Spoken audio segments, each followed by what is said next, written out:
मित्रों नमः शिवाय। मैं ज्योतिष दैवज्ञ पंडित देवेंद्र द्विवेदी, शहडोल मध्य प्रदेश से। मित्रों, आज का ये वीडियो बहुत ही महत्वपूर्ण है, विशेषकर मीन राशि के जातकों के लिए। मैं हमेशा कहता हूँ कि 3 कुंडली का विश्लेषण मैं करता हूँ, एक जन्म कुंडली, एक गोचर कुंडली और एक अष्टक कुंडली। और तीनों कुंडली का विश्लेषण करने के पश्चात हम किसी अच्छे निर्णय पर पहुंच जाते हैं। हमें सब कुछ पता चल जाता है कि कौन सा ग्रह हमारे लिए शुभ है, कौन सा अशुभ है, ये सब कुछ पता चल जाता है। मित्रों, आज ये किसी की जन्म कुंडली है, एक हमारे मित्र हैं, उनका बेटा है, उनकी जन्म कुंडली है ये। तो ये पहले ये देख रहे हैं आप, मीन लग्न की कुंडली है, ये मीन लग्न।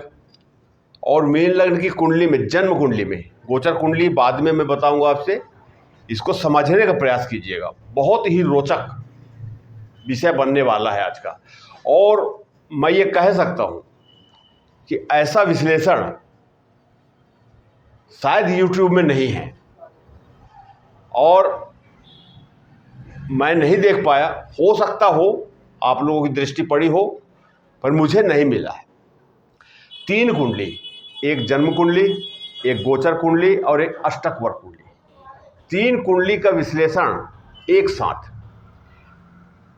यही तरीका भी होना चाहिए कि हम किस ग्रह के कारण पीड़ित हो रहे हैं, या उसका शुभ फल अशुभ फल जो भी हमें प्राप्त हो रहा है, हमें उसके लिए क्या करना चाहिए। जब तक हमें पता नहीं चलेगा कि ग्रह हमारे लिए कितने शुभ या अशुभ हैं, हम कुछ भी नहीं कर सकते। सिर्फ जन्म कुंडली दिखाने से नहीं होता। जन्म कुंडली में जन्म के समय ही ये कुंडली निर्मित हो जाती है। अष्टक वर्ग भी जन्म कुंडली के साथ साथ निर्मित हो जाती है।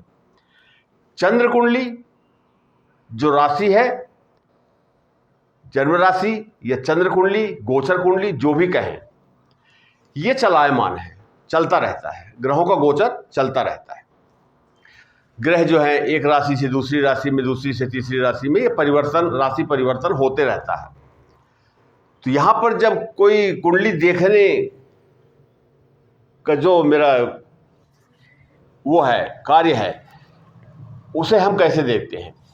इधर ये सिर्फ एक जन्म कुंडली है, और इसमें इनके ऊपर, इस व्यक्ति के ऊपर जिनकी जन्म कुंडली है, उनके ऊपर कौन सी महादशा चल रही है, कौन महादशा में किसकी अंतर्दशा चल रही है, उसका फल हमारे जीवन में कैसा होगा, ये हम अष्टक वर्ग से जानेंगे। तो जन्म कुंडली से महादशा, अंतर्दशा, प्रत्यंतर दशा को देख करके हम अष्टक वर्ग कुंडली में जाकर के किसी निर्णय पर पहुंच जाते हैं। तो यहां पर जैसे अभी इनके ऊपर गुरु की महादशा चल रही है, और गुरु में शनि की अंतर्दशा चल रही है। मित्रों, यहां सिर्फ हम 2 ग्रह उठाएंगे, एक गुरु को उठाएंगे और एक शनि को उठाएंगे। शनि यहां तीसरे भाव में बैठे हुए हैं लग्न कुंडली में, और गुरु चौथे भाव में मिथुन राशि में बैठे हुए। जन्म कुंडली की मैं बात कर रहा हूं। और चंद्र कुंडली में भी गुरु जो है मिथुन राशि में चौथे भाव में बैठे हैं, और शनि राशि में ही बैठे हुए, लग्न में बैठे, मीन राशि में बैठे।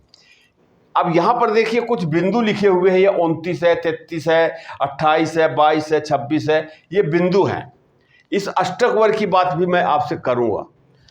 ये पहले आप ये कुंडली आप समझ गए, और यही गोचर मैंने बनाया है कि गोचर में कौन सा ग्रह कहां बैठा है और कितने बिंदु पर बैठा है। बिंदु के अनुसार हम किसी निर्णय पर पहुंच जाते हैं।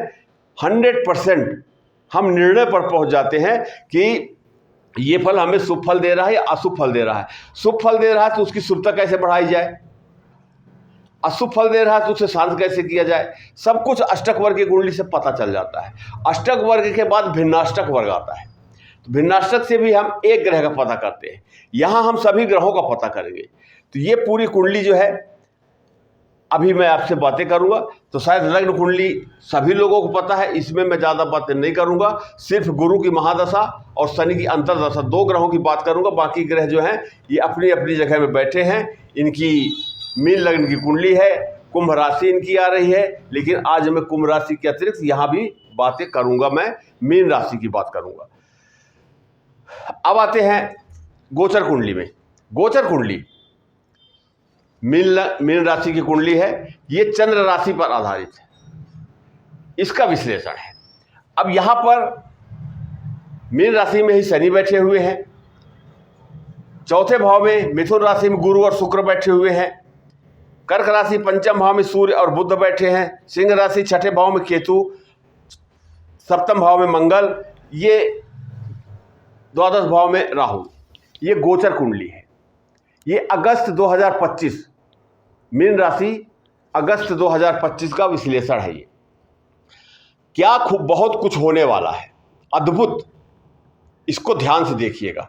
और इसके जो ग्रह हैं उठा करके हम लास्ट में इधर रखेंगे, उसका फल देखेंगे कि क्या परिणाम होने वाले हैं।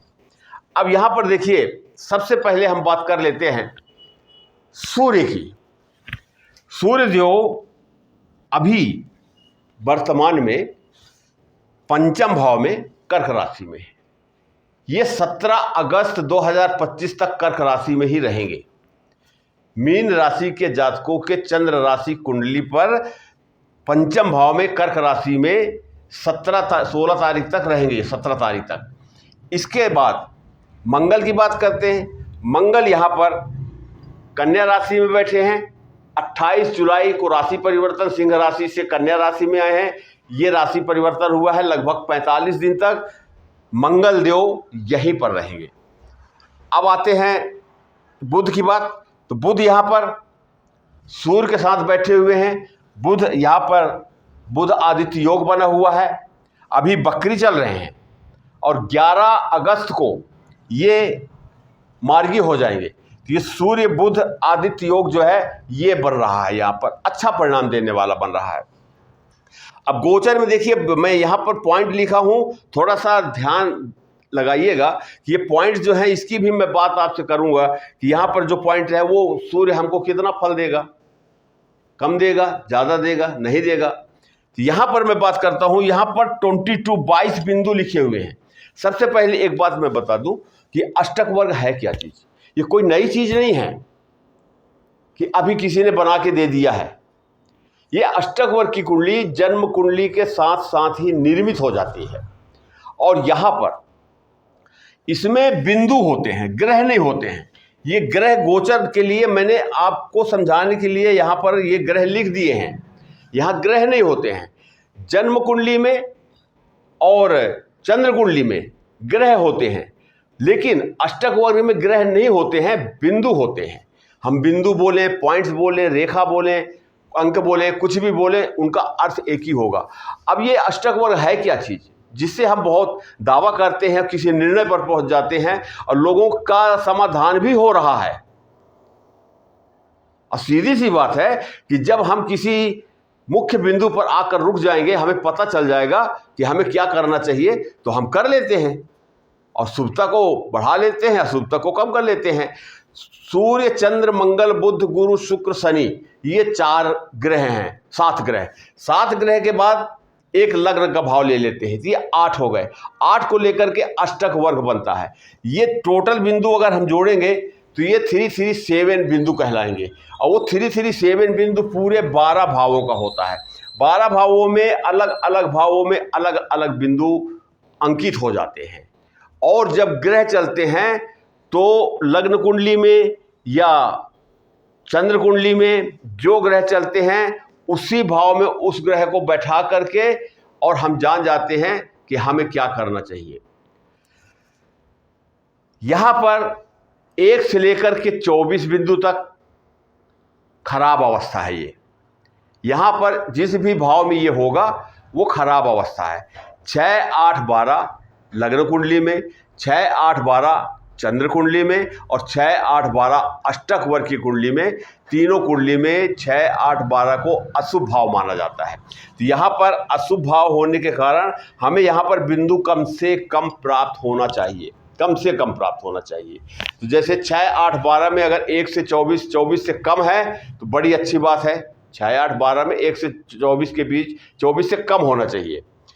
चलिए 24 से 28 भी है तो ये सामान्य स्थिति हो जाती है, और 28 से ज़्यादा हो गया तो फिर वो भाव, उस भाव का जो फल है वो प्रभावशाली हो जाता है, अशुभ परिणाम देने लगता है। इसलिए यहाँ पर बिंदु कम होना चाहिए। हर कुंडली में अंतर होता है, एक जैसे न तो लग्न कुंडली होती है, ना चंद्र कुंडली होती है, और ना अष्टक वर्ग होता है।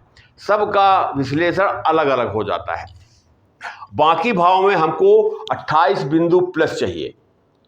जैसा मैंने आपसे कहा कि 24 से कम नहीं होना चाहिए, 6, 8, 12 को छोड़ करके, और 24 से 28 तो सामान्य स्थिति, 28 प्लस जितना चला जाए। देखिए जैसे गया है 28 प्लस 33 है यहाँ, 28 प्लस 31 है यहाँ, 28 प्लस यहाँ 33 है, 28 प्लस यहाँ 36 है, सब जगह इस प्रकार से। और यहाँ पर देखिए छठे भाव में 24 और 28 के बीच में 26 बिंदु है, ये 25 बिंदु है, ये 27 बिंदु है, इस प्रकार से। अब हम इसको देखते कैसे हैं? महत्वपूर्ण बात तो ये है कि हम देखें कैसे। तो पहले चलिए ये अष्टक वर्ग क्या है, मैं इसकी बात बता दिया। अब हम कुंडली की बात करते हैं। सबसे पहले मैं सूर्य की आपको बात कर दिया और बुध की बात कर दिया। अब यहाँ पर 22 पॉइंट है।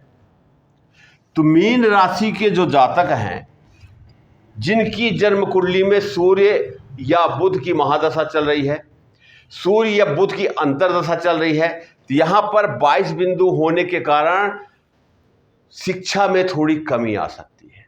ये कुछ दिन रहेगा, सूर्य बुध हटेंगे तो फिर दूसरे ग्रह आ जाएंगे, वो भी इतना ही परिणाम देंगे। ये स्थिति नाजुक हो जाती है। पंचम भाव क्या है? विद्या, बुद्धि, संतान, सट्टा, जुआ, लॉटरी, शेयर मार्केट, इष्ट देव, प्रेम प्रसंग, कला का क्षेत्र, फिल्मी दुनिया, नाट्य कलाकार, गायक, बहुत से प्रश्न हैं जो पंचम भाव से हम देखते हैं। तो मीन राशि के जातक जो इस लाइन में हैं और सूर्य और बुध की अंतरदशा प्रत्यंतरदशा चल रही है, तो ये स्थिति 24 से 28 होना चाहिए तो सामान्य होता, लेकिन 24 से कम है तो सफलता यहाँ पर कम मिलेगी। आप अपने गोचर कुंडली के हिसाब से देखिएगा। यहाँ पर मैं दोनों चीज़ें बता रहा हूँ, गोचर भी बता रहा हूँ, ये गोचर भी चल रहा है, जहाँ जहाँ ग्रह बैठे हैं ये गोचर के अनुसार है, और उस गोचर में कितने बिंदु आ रहे हैं मैं उसकी बात कर रहा हूँ। तो सूर्य और बुध यहाँ पर ये फल देंगे, माने कम फल देंगे। अब हम करते हैं मंगल की बात कर लेते हैं।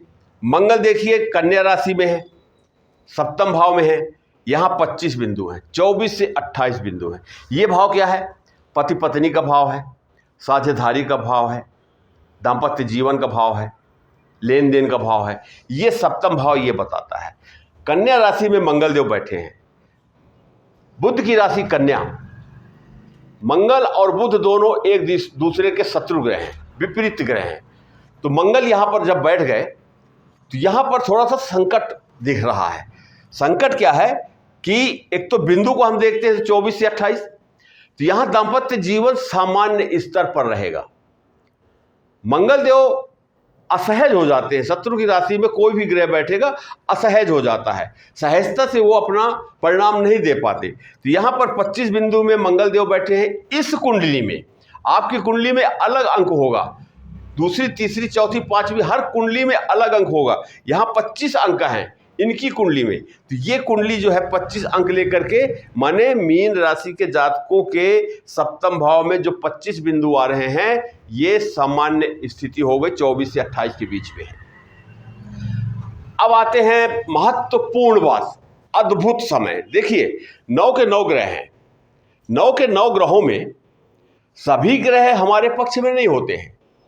कुछ की महादशा चल रही है, कुछ की अंतरदशा चल रही है, तो 9 के 9 ग्रह प्राश्चित तो संभव नहीं है। कुछ ग्रह खराब होते हैं, कुछ अच्छे होते हैं, कुछ सामान्य होते हैं, कुछ योग कारक ग्रह होते हैं, कुछ मारक ग्रह होते हैं, वगैरह वगैरह। फिर लग्न कुंडली में हम देखते हैं कि कौन सा अशुभ योग बना है, काल सर्प दोष है, विष योग है, चंडाल योग है, ग्रहण योग है, वगैरह वगैरह अनेक प्रकार के जो हैं अशुभ योगों का निर्माण होता है। और चंद्र कुंडली में भी यही होता है। जैसे यहाँ पर अभी हम थोड़ी देर पहले बात की कि सूर्य बुध का बुध आदित्य योग बना है। 17 तारीख को सूर्य यहाँ से निकल करके अपने छठे भाव में आ जाएंगे। छठा भाव जो है 3, 6, 10, 11, इन 4 भावों में सूर्यदेव का बहुत बढ़िया परिणाम होता है। तो जब सूर्यदेव 17 तारीख को यहाँ पांचवी अपनी स्वयं की राशि में छठे भाव में आ जाएंगे तो यहाँ पर रोग से, शत्रुता से राहत मिलेगी, शांत मिलेगा। इस भाव में सूर्यदेव अच्छा फल प्रदान करेंगे। थोड़ा संकट होगा, तकलीफ होगी, क्योंकि केतु भी यहाँ पर 18 मई से गोचर कर रहे हैं इसी भाव में। तो सूर्य और केतु दोनों शत्रु ग्रह हैं और केतु के साथ सूर्य बैठ करके यहाँ पर ग्रहण योग बना देते हैं। तो ये स्थिति थोड़ा सा अच्छी नहीं है, पर फिर भी सूर्य कितने अंश में यहाँ पर इस कुंडली की मैं बात कर रहा हूँ 26 अंश में है। 24 और 28 सामान्य रूप से अपना फल प्रदान करेंगे। अब गुरु की बात करते हैं। गुरु देखिए, इनकी कुंडली में चौथे भाव में गुरु जन्म से बैठे हुए हैं। अभी गुरु की इनकी महादशा भी चल रही है 2038 तक, और चंद्र कुंडली में भी गुरु मिथुन राशि में चौथे भाव में बैठे हुए हैं। माने दोनों गुरु गोचर में भी और महादशा भी, और जो भी है वो गुरु की बड़ी कृपा मीन राशि, उसका कारण भी है कि मीन राशि के स्वामी गुरु हैं, गुरु बृहस्पति हैं। धनु राशि के स्वामी गुरु बृहस्पति हैं और गुरु की महादशा भी चल रही है। बहुत सी ऐसी कुंडली होंगी, जहां तक मेरी आवाज़ जा रही है, मेरा वीडियो जा रहा है, अपनी कुंडली को देखें। बहुत से लोगों की मीन लग्न की कुंडली होगी और बहुत से लोगों की मीन लग्न की कुंडली में गुरु चौथे भाव में होंगे और गोचर में भी चौथे भाव में चल रहे हैं। ये 14 मई 2025 से गुरु का गोचर यहाँ पर हो रहा है मिथुन राशि में, और ये 1 साल का गोचर होता है। लगभग अभी 10 माह बचे हुए हैं।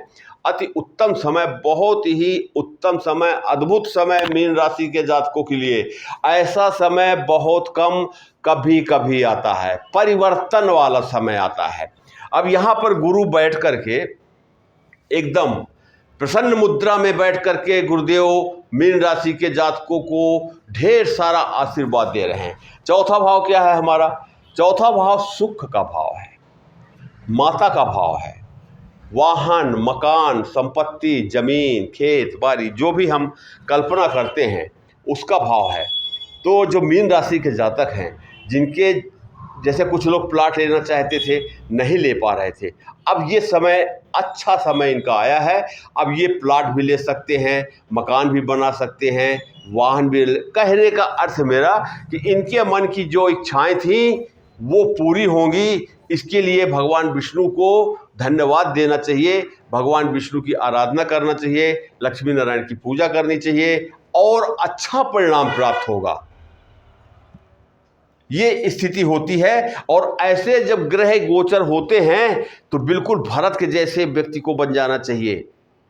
पाहि नाथ कहि पाहि गोसाई, अब भूतल पड़े लकुट की नाई। हम अपने आप को एक लकड़ी समझ लें। लकड़ी जमीन में तो गिर सकती है, अपने से उठ नहीं सकती, पर लकड़ी को उठाने वाला कोई न कोई तो होगा। तो यहाँ पर आपको उठाने वाले गुरु हैं, गुरु बृहस्पति हैं, भगवान विष्णु हैं, लक्ष्मी नारायण हैं। और आराधना, पूजा, प्रार्थना करने से हमारे शुभों की जो मात्रा है, शुभ फल जो हैं वो अच्छे परिणाम देंगे। तो ये गुरु यहाँ पर बैठ करके बहुत ही मीन राशि के जातकों को अद्भुत समय में कह नहीं सकता, बहुत ही अच्छा समय। अब गुरु की 5वीं दृष्टि देखिए कहाँ पड़ रही है। मैं गुरु और शुक्र की ही बात करूंगा ज़्यादा करके, जिसका गोचर चल रहा है और मीन राशि से संबंधित है। 1 2 3 4 5 तुला राशि, ये शुक्राचार्य की राशि है। तुला राशि शुक्रदेव की राशि है। 5वीं दृष्टि गुरु की शुक्र पर पड़ रही है 8वें भाव में। 8वां भाव क्या है? अमृत दृष्टि पड़ रही है, पवित्र दृष्टि। 5वां भाव क्या है? तंत्र मंत्र का भाव है, खोजबीन का भाव है, रिसर्च का भाव है।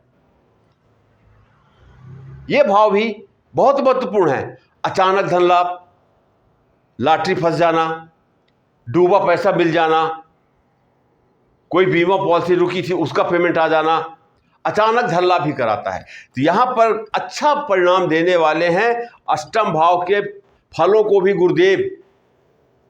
अकेले चौथे भाव का फल नहीं दे रहे हैं गुरुदेव, ये चौथे भाव का भी दे रहे हैं और 5वीं दृष्टि डाल रहे हैं 8वें भाव में, इसका भी फल दे रहे हैं।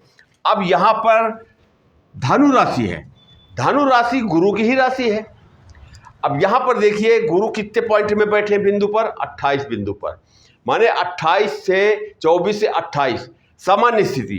तो यहां पर जैसे जो लोग बहुत बड़ा ख्वाब देख रहे थे, थोड़ा सा सामान्य होगा, लेकिन इच्छाएं पूर्ति होगी, अच्छा परिणाम होगा। 28 प्लस होता तो और आनंद आ जाता।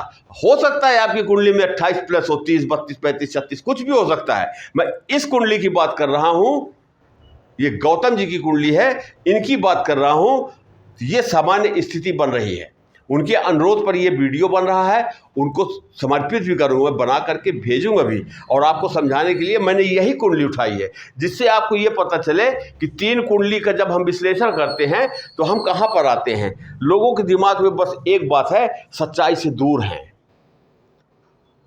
सच्चाई को स्वीकार नहीं करना चाहते। मीठी चुपड़ी बातें कुछ लोग करके आपको समझा रहे हैं, उसमें हम पागल हुए पड़े हैं। कभी शनि खराब, कभी राहु खराब, कभी कुछ खराब। अरे भाई, आप अपनी कुंडली का विश्लेषण सही तरीके से किसी से भी कराइए। मैं नहीं कहता मेरे से कराइए, किसी से भी कराइए, जो अच्छे जानकार हैं उनसे कराइए आप, और किसी निर्णय पर पहुंचिए। आपका जो धन है व्यर्थ न जाए, समय व्यर्थ न जाए, मानसिक तनाव खत्म हो। मैं यही प्रार्थना करता हूं आप लोगों से, समझिए किसी बात को। तो यहां पर जो है गुरुदेव, मैं यहां पर यह भी बोल सकता था कि बहुत अच्छा परिणाम देगा, चकाचक हो जाएगा, लेकिन नहीं। अगर ऐसा नहीं हुआ तो ये गौतम जी जो है मुझे क्या कहेंगे, सोचिए थोड़ा सा। तो मैं पहले से बता देता हूं कि 24 और 28 के बीच में सामान्य स्थिति है, तो यहां पर सामान्य स्थिति होगी। और अब ले लेते हैं शुक्र की बात। शुक्र गुरु दोनों ये बैठे हुए हैं। अब गुरु की 7वीं दृष्टि यहां पर पड़ रही है, धनु राशि में गुरु की ही राशि है। ये भाव क्या है, यहां देखिए 33 बिंदु है, अब यहां 28 बिंदु है। तो गुरु की दृष्टि पड़ने के कारण इस भाव के जो फल हैं, 28 + 5 = 33, यहां 33 बिंदु हैं। ये भाव क्या है, कर्म क्षेत्र है। हर व्यक्ति कोई ना कोई तो कार्य करता है, कोई नौकरी करता है, कोई छोटी नौकरी करता है, बड़ी नौकरी करता है, कोई प्राइवेट नौकरी करता है, कोई सरकारी नौकरी करता है, कोई छोटा व्यवसाय करता है, कोई बड़ा व्यवसाय करता है, कोई अपनी प्रैक्टिस करता है, कोई पूजा पाठ कराते हैं, कुछ लोग राजनीति से जुड़े हैं। तो अनेक अनेक प्रकार के कार्य करके जीवन यापन का एक साधन बना हुआ है। हर व्यक्ति कुछ न कुछ तो करता है। जो 20 साल 22 साल के लड़के हो गए हैं वो भी कार्य करते हैं, प्राइवेट कंपनी में जाकर के काम करते हैं। मीन राशि के जातकों के लिए ये यहाँ 33 बिंदु अगर मैं बोल रहा हूं तो इस कुंडली के लिए बोल रहा हूं। हो सकता है आपकी कुंडली में कम भी हो सकता है, ज्यादा भी हो सकता है। यहां पर बहुत ही अच्छा परिणाम, जिन लोगों का प्रमोशन रुका हुआ था 100% प्रमोशन हो जाएगा। बड़े उद्योगपति व्यापारी हैं, उनका कार्य कहीं रुक रुक के चल रहा था, अब नहीं रुकेगा। गुरु की कृपा आपके ऊपर पर्याप्त मात्रा में है, अच्छा परिणाम मिलेगा। पीछे 3 साल से जो लोग लगभग परेशान हो रहे हैं, मीन राशि के लोग, वो अब किसी निर्णय पर पहुंच सकते हैं। अब धीरे धीरे वो उठना चालू कर देंगे। राजनीति से जो लोग जुड़े हैं, मेहनत तो करते हैं, सफलता नहीं मिलती है, पद नहीं मिलता है, प्रतिष्ठा नहीं मिलती है, उन्हें भी गुरु की कृपा प्राप्त होगी, वो भी अच्छा परिणाम देखेंगे। बड़े उच्च पद वाले हैं, उनका प्रमोशन, उनका पावर, सब कुछ। कर्म क्षेत्र, सीधी सी बात अगर मैं कह दूं कि जो व्यक्ति जिस क्षेत्र में है, मीन राशि के जातक इन क्षेत्रों में है, जो भी कार्य करते हैं उसमें बढ़ोतरी होगी, अच्छे परिणाम मिलेंगे। ये 7वीं दृष्टि है। अब 9वीं दृष्टि गुरु की 12 भाव में कुंभ राशि पर पड़ रही है। कुंभ राशि में राहु गोचर कर रहे हैं। कुंभ राशि क्या है, विदेश से संबंधित कार्य, व्यवसाय, विदेश जाना, विदेश में जाकर काम करना, नौकरी करना, पैसा कमाना, ये राहु देव करवाएंगे। ऊपर से यहां पर गुरु की जो 9वीं दृष्टि राहु के ऊपर पड़ रही है, तो राहु की अशुभता समाप्त हो गई, अमृत दृष्टि पड़ रही है। तो राहु का जो कुप्रभाव है वो खत्म, बहुत कम रह जाएगा और राहु अपना काम करेंगे। राहु भी एक मायावी ग्रह है, तुरंत वाले, अभी चाहिए अभी लो, ये स्थिति है। जिनका पासपोर्ट रुका हुआ था, जो लोग समस्या में घिरे हुए थे, काम नहीं हो रहा था, व्यवसाय नहीं चल रहा था, और जिनका विदेशों से लेन देन है, विदेशी व्यवसाय, इंटरनेशनल व्यवसाय है, उनके लिए बहुत ही अच्छे परिणाम राहु देव भी देंगे गुरु की कृपा से। गुरु सब जगह प्रभावित हो रहे हैं। अब शुक्र की बात करते। शुक्र और गुरु साथ में गोचर कर रहे हैं। गुरु तो यहां 1 साल के लिए गोचर कर रहे हैं। शुक्र यहां 26 जुलाई 2025 से लेकर के 20 अगस्त 2025 तक, ये 20-25 दिन का जो समय है, अद्भुत अद्भुत समय है मीन राशि के जातकों के लिए। आप कमेंट्स में मुझे मैसेज दीजिएगा, बताइएगा कि ये आने वाले 26 और जुलाई से लेकर के 20 अगस्त तक का समय कैसा रहा। उसके बाद भी अच्छा होगा, मैं नहीं बोला, बहुत अच्छा होगा, क्योंकि गुरु का नक्षत्र परिवर्तन भी होगा। ये जो है बड़ी अच्छी स्थिति बन रही है। शुक्र भी शुभ ग्रह है, गुरु भी शुभ ग्रह, शुक्र भी शुभ ग्रह। गुरु देवताओं के गुरु, शुक्र देव दानवों के गुरु। दोनों गुरुओं में समानता का व्यवहार है।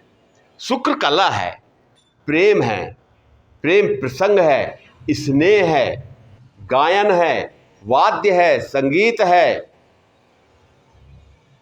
सुंदरता है, सौंदर्य है, दाम्पत्य जीवन, वैवाहिक जीवन, जिनके विवाह में रुकावट आ रही थी या विवाह के बाद कुछ कड़वाहट चल रही थी, वो शुक्रदेव पूरा करेंगे, गुरु भी पूरा करेंगे। शुक्रदेव साथ में मिल गए तो यहां पर गज लक्ष्मी योग बन गया 25 दिन के लिए। आप खुद अनुभव करेंगे। गारंटी शब्द में नहीं बोलूंगा, ये आध्यात्मिक चीजें हैं, गारंटी शब्द में नहीं बोलूंगा, लेकिन कॉन्फिडेंस के साथ मैं बोलता हूं कि ये 25 दिन विशेष करके 26 तारीख जुलाई से लेकर के और 20 अगस्त तक का जो समय है, मीन राशि को परिवर्तन का समय आ गया है। कारण कि शनि की 7.5 का दूसरा चरण मीन राशि के ऊपर चल रहा है। पर अच्छी बात यह है कि 13 जुलाई से 138 दिन के लिए शनि महाराज बकरी हो गए हैं। तो पीछे का जो इनको फल मिलना चाहिए, मीन राशि का जो अशुभ फल प्राप्त हो रहा था, वो ना के बराबर हो गया।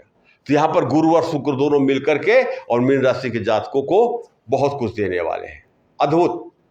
इसीलिए मैं कहा यह गोचर जो है मीन राशि के जातकों के लिए बहुत ही महत्वपूर्ण है। यहाँ 28 बिंदु में गुरु और शुक्र बैठे हैं, सामान्य स्थिति देंगे। आप अपनी कुंडली देखिए, एस्ट्रो सॉफ्टवेयर सर्च कीजिए, आ जाएगा। यहाँ कितने बिंदु है उसके आधार पर आप स्वयं निर्णय ले सकते हैं, किसी के पास जाने की जरूरत ही नहीं है। अब ये 33 बिंदु हैं, मानिए 33 बिंदु बहुत अच्छा बिंदु है, बहुत ही सुंदर बिंदु है। अब यहाँ पर 33 बिंदु है, लग्न में 33 बिंदु यहाँ पर है। अगर अष्टक वर्ग की कुंडली में एक से ज्यादा, माने 2, 3, 4 भावों में अगर बिंदु ज्यादा आ जाते हैं तो ये एक राजयोग बन जाता है, सुंदर राजयोग। राजयोग का मतलब मंत्री मिनिस्टर से नहीं होता। राजयोग का मतलब होता है जीवन में किसी प्रकार की कोई कमी नहीं रहेगी, राजा की तरह जिंदगी कटेगी, दाम्पत्य जीवन सब कुछ बढ़िया रहेगा, सुंदर। ये होता है राजयोग। अब यहां पर शनि की मैं बात बता दिया हूं। शनि महाराज यहां पर मीन राशि में बैठे हैं 33 बिंदु लेकर के।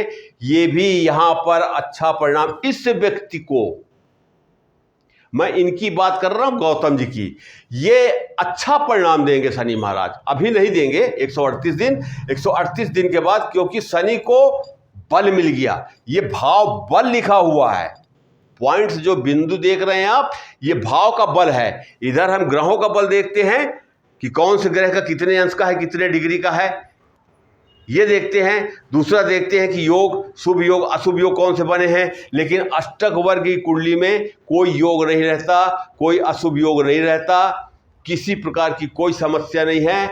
इसको अगर हम भूल जाएं, थोड़ी देर के लिए हम भूल जाएं और हम सिर्फ अष्टक वर्ग का विश्लेषण करें तो ये अष्टक वर्ग के बिंदु हमें बता देंगे। और मैं बता रहा हूं कि मैं जितनी कुंडली देखा हूं और जितने लोगों का विश्लेषण किया हूं उनके जीवन में सब कुछ अच्छा हुआ है। और जो कुंडली आप कहती है वही बातें मैं आपको बताता हूं। इसीलिए मैं आप देखे होंगे कि मैं हर वीडियो में कहता हूं कृपया आप अपनी समस्याओं को गोपनीय रखें। मैं बताऊंगा कि ये स्थिति है। ये हुआ पूरा गोचर का फल और बिंदुओं का फल। मुझे विश्वास है कि ऐसा विश्लेषण आप कहीं नहीं देखे होंगे और आपको ये विश्लेषण अच्छा लगेगा। अद्भुत मीन राशि के जातकों के लिए मेरी तरफ से बधाई, मेरी शुभकामनाएं, मेरा आशीर्वाद। सुख वैभव श्री संपदा यश कीर्ति आयु स्वास्थ्य निरोगी काया प्रदान हो, सब कुछ अच्छा हो। ये मीन राशि की कुंडली है। यहाँ पर 3 कुंडली का मैंने विश्लेषण किया है, लग्न कुंडली, चंद्र कुंडली और अष्टक वर्ग। यहाँ पर जो ग्रह जहाँ बैठे हैं वो सब इस बिंदु के हिसाब से अपना परिणाम देंगे, अच्छा परिणाम देंगे। 24 से कम है तो खराब परिणाम देंगे, 24 से 28 तो सामान्य परिणाम देंगे, 28 से ज़्यादा तो अच्छा परिणाम देंगे। सीधी सी बात है। तो ये मीन राशि के जातकों को शनि, जिनकी यहाँ पर जितने बिंदु हैं बिंदु के अनुसार उन्हें अच्छा परिणाम देंगे। अब आपसे मैं सिर्फ एक बात कहूँगा, अपेक्षा ही हमारे दुखों का कारण है। हम किसी से जब कोई अपेक्षा रखते हैं और उसकी पूर्ति नहीं होती है तो हम दुखी हो जाते हैं। किसी भी प्रकार की अपेक्षा रख सकते हैं, हम दुखी हो जाते हैं। लेकिन मानव स्वभाव है, अकेले तो जीवन कटता नहीं है। आप सब मेरे परिवार के लोग हैं। अब मैं परिवार से अगर अपेक्षा नहीं रखूंगा तो कहाँ जाऊंगा।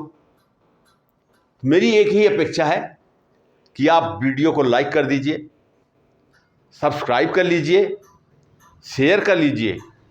कमेंट्स में आपको जो अगर कोई प्रश्न हो आपके मन में, आप कमेंट्स कीजिए या फ़ोन में बात कीजिए, मैं आपसे बातें करूंगा।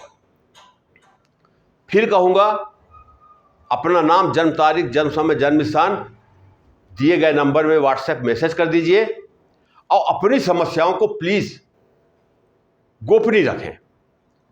और जैसे समय मिलता है, आपका नंबर आता है, मैं आपसे स्वयं बातें करूंगा। इसमें चिंतित होने की कोई आवश्यकता नहीं।